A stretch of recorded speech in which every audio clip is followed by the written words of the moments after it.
Okay, the 22 Magnum cartridge and a 22 Magnum revolver here. We've got 1, 2, 3, 4, 5, 6, 7, 8, 9, 10, 11 different types of rounds here. So first of all, I'm going to clear this weapon here. This is a Ruger LCR-X, X meaning the hammer right here. This is a 6-shot revolver, 22 Magnum, 1 7/8 inch barrel. And the ounces on this thing, I think, is about 14 ounces. You can correct me on that if you want by looking it up. But very, very light revolver. So anyway, 22 Magnum, the choices. Over here, you've got defense loads. There's 3 of them that I have in my collection. And typically, these defense loads will be low flash. So when you shoot the revolver, you usually don't get a big, huge flame like you would out of these hunting loads here, because these were pretty much for rifles, although you can shoot it in a 22 Magnum revolver. And here is your target load. So I'm going to show you each of these a little close up so you can see what they look like. So first, let's start with the target loads. These are your basic plinking at the range type rounds. And sometimes what you'll find is sometimes these are cheaper. Sometimes the hollow points are cheaper, the 40 grain Federal or CCI, especially the 50 grain ones are the cheapest I've found for Federal, which means I can train a lot because they're a lot cheaper than other 22 Magnum rounds. And they're also cheaper than some 9mm rounds also. Some of the lower end 9mm rounds, I can actually get 22 Magnum sometimes cheaper. So I have a lot of 22 Magnum. I'm just showing you different types here, but I've got a ammo case full of 22 Magnum that I could use as for weightlifting. That's how heavy it is. But anyway, we get the CCI Maxi Mag. This is a 40 grain target load, and it's a small flat nose. Full metal jacket, 40 grain. Okay, there's target load right there. So now we'll get to the defense loads. So these were specifically supposed to be for short barrels. All 3 of these. So here we got the gold dot, and this one here is 40 grain. Spear gold dot right there, 40 grain. Defense load. Notice it's got the nickel jacket so it can eject and not get stuck. So you can tell that this is for defense because they want to make sure you can get it out of the revolver. Although I take care of my revolver and I make sure that my rounds will eject, should I be in a defense situation where I need to know that the rounds will eject properly. So here we got spear gold dot once again, 40 grain. Okay. And the next one we got is Hornady Critical Defense, 45 grain FTX. This is a flex tip. They call it flex lock technology. And it isn't plastic, it's more of a rubber elastomer type. You can feel it on the end. It's more of a rubber than it is a plastic. Although Hornady does make plastic tips, they do have rubber tips, and that's exactly what this is here. It's more of a rubber tip. So this one here is 45 grain FTX round. So critical defense, 22 Magnum, and you can see it's kind of tarnished a little bit. So there's that one defense load. Okay, now that we're done with, well, actually, we're not done with the defense loads. One more, silver tip Winchester. We got Winchester silver tip 40 grain, jacketed hollow point. And if you guys look at this one, it's more like a jacketed soft point in a way, because the hollow point that's on the end here is really tiny. So it's more like a semi-jacketed soft point. You could say it would be something like that. Okay, done with defense loads. Now let's go to the hunting loads. So we have Federal 50 grain, jacketed hollow point. And the only difference between this one and the 40 grain, which I have here, the only difference between these two is this one's a 50 grain on this side, this one's a 40 grain. You can't tell the difference unless you weigh them. but they're basically the same thing. But the 50 grain has more in the casing here.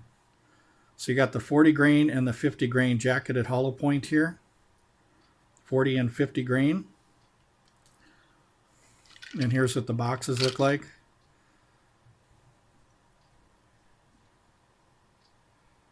And here you can see the difference here. 40 and 50 grain. Okay. The next one I got is Spear. Spear TNT 30 grain. And that's got a really nice hollow point on it. And this is obviously for squirrel hunting. You can tell by the squirrel or small game. Or varmint, I suppose. A 30 grain. These are very fast out of the revolver too. I've been getting up to 1340 out of a little revolver. It's almost like shooting a rifle. So that's the benefits of a high velocity small revolver, is the fact that it's almost like having a 22 long rifle, but only it's a 22 Magnum with only a 1 7/8 inch barrel. Okay, so there's that one.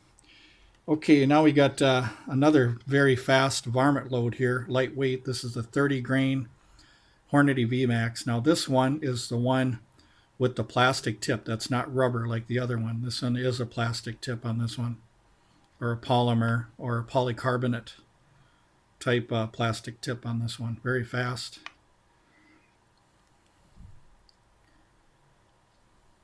There's that one. And the next one is a jacketed soft point. This game point here, this is a jacketed soft point, 40 grains. And if you look right here, the jacket starts here and goes all the way up here. And then at the very, very tip here, you can see it's got some exposed lead. That's your soft point there. That'll mush open or whatever. So when this hits something, it mushrooms out, kind of like a jacketed soft point, like a 357 or any other type. So we got a jacketed soft point there. And we got Winchester. Here's one you don't see every day. 45 grain subsonic lead hollow point. If you look at the shape of this thing, kind of reminds me of a semi-jacketed hollow point, like the 38s, you know, because of that ridge right there.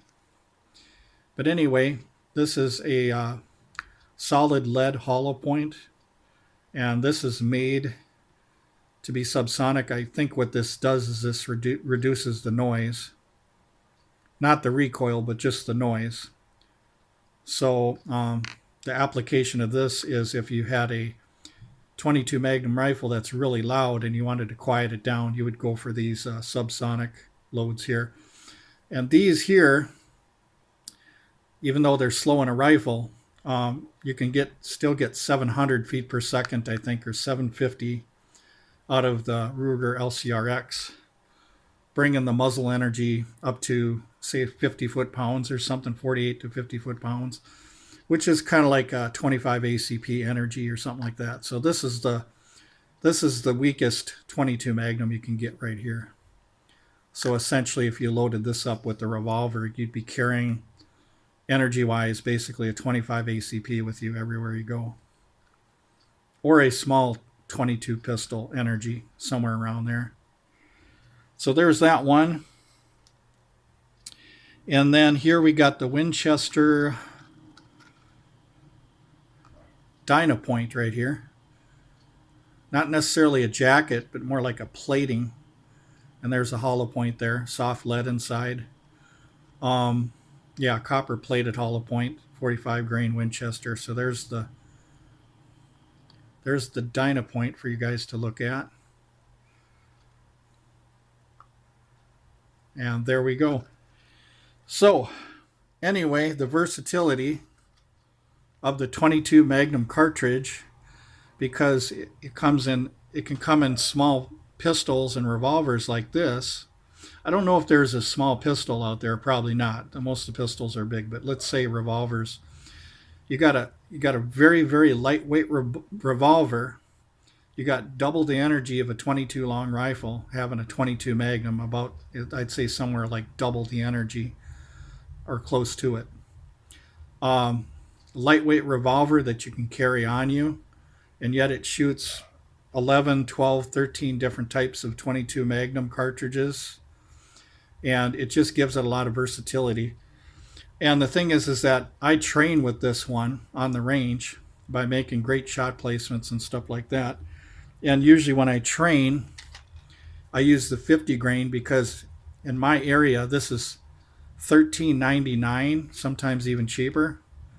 So I can train cheaper with 22 Magnum than I can 9mm, or cheaper than I can with the 38 revolver, which I do have. So this is something I can train with. I can get the time drawing. I could get the time making good shot placements and practicing my cover and stuff like that with this revolver here. So I'm always going to be able to afford to train with real ammunition. Now in the house, usually I don't do dry fire. Even though I could get snap caps, I usually don't do dry fire because the recoil on this is pretty much non-existent. So all I really have to do in the house with this one is do my do my draws and stuff like that. I practice fast draws with this one, so I get the gun out. Close quarters situation, I can get the gun out quickly. So speed is the name of the game for close quarters combat with something like this. You want to get it out faster than the other guy can get his out. You want to be watching his hands, his hand movements and stuff. You want to make sure that your opponent, that you're aware of their hand motions and stuff like that. So if you should have to draw this pistol or this revolver, you could get it out very quickly if you practice concealed and open carry. By the way, you should practice both draws, because some days you might open carry, some days you might conceal.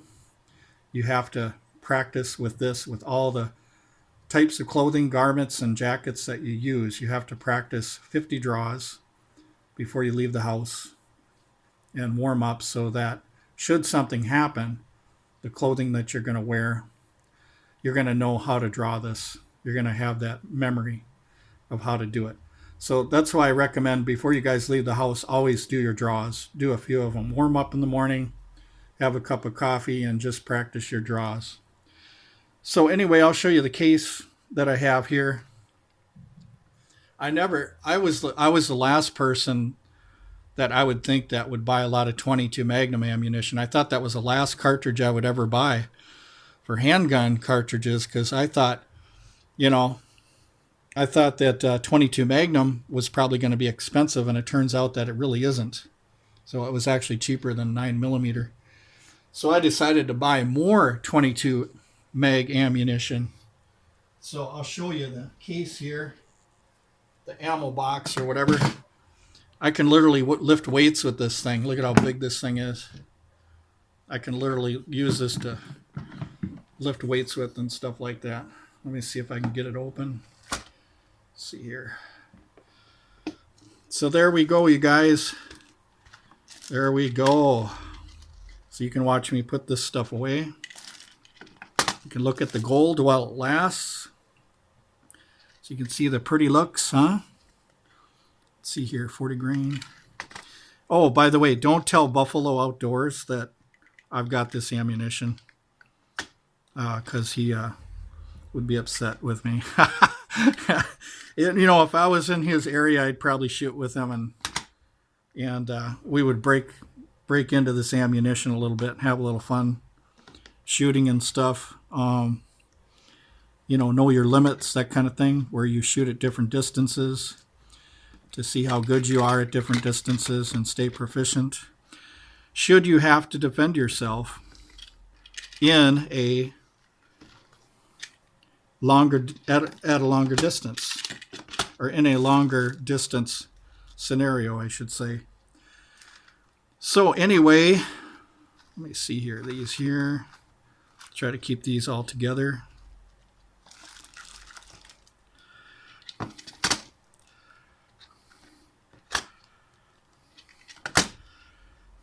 But yeah, it's a nice feeling when you get full and you're trying to find space for stuff, right? That's a nice feeling to have that, to actually run out of room, which is really nice. So I'm glad that ammunition is back. 2 years ago, all I could pretty much get for 22 Magnum was this right here. They were selling big, huge piles of these. The riot times and stuff like that. The times when we didn't have any ammo in the whole country. You know, when the ammo supplies are down. These were still on the shelf. Amazing. And they wanted $18.99 a box for these or something like that. So just ridiculous price for a subsonic 22 Magnum load, I think. I think these should be probably no more than $10 a box, but that's the way it is sometimes, you know. But anyway, hope you liked the video, you guys. Thanks for watching.